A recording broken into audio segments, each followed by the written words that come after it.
The main reason why people like DSLR because the footage they produce looks great.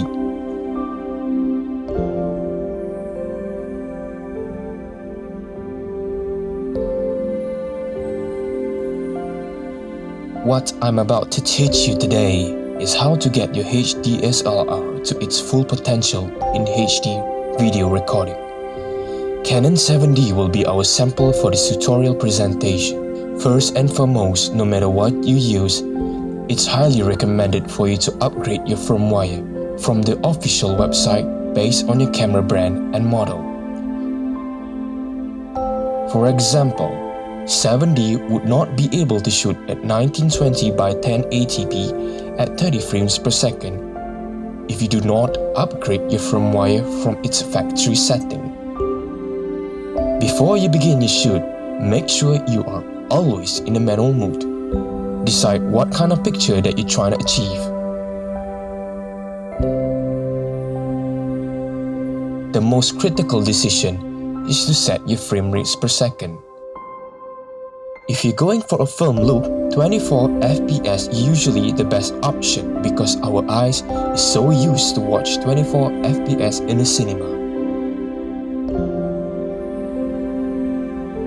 25 and 30 frame rates per second is great for internet video production and TV broadcasting standard. Make sure you set your shutter speed accordingly to what your frame rate per second that you wish to capture. The shutter speed is always double the frame rates per second, meaning that if you want to shoot at 24 FPS, the shutter speed is 48. In DSLR, there is no such thing as 48 shutter speed. Take the closest setting, which is 50. 30 FPS is 60, and finally 60 FPS is 125 shutter speed. Higher frame rate per second is great for fast-paced action sequence. Usually, you don't want to change your frame rate and shutter speed when you begin shooting. ISO and your aperture should be the one that control the lighting exposure.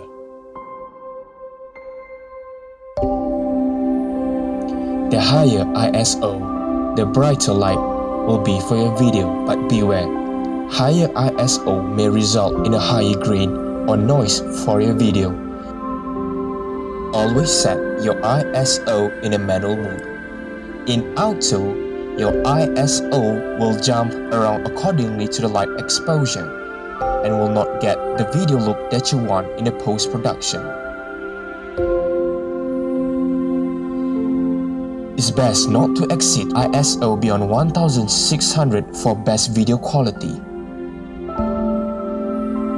As for aperture, the small f-stop is, the less light your camera will receive.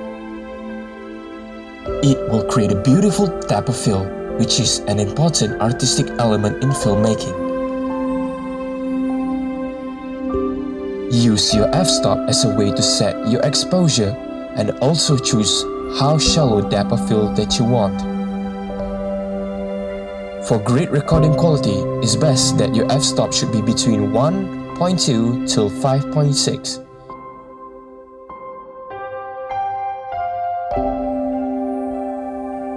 Picture style in your camera will create a definite impact to your video color.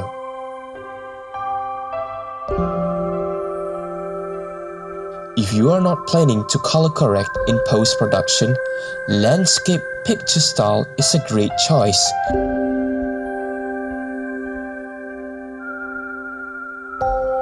If you want a total control in post-production for your video, it's highly advisable for you to create a user profile according to this setting that I'm about to teach you.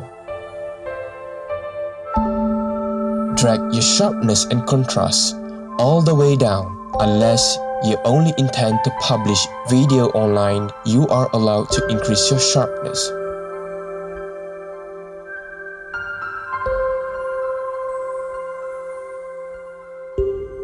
While saturation is negative too. What it does, it will give more latitude for your video without crushing your blacks, blowing out your whites. This will help you a lot during color correction. And finally, different camera have different audio setting.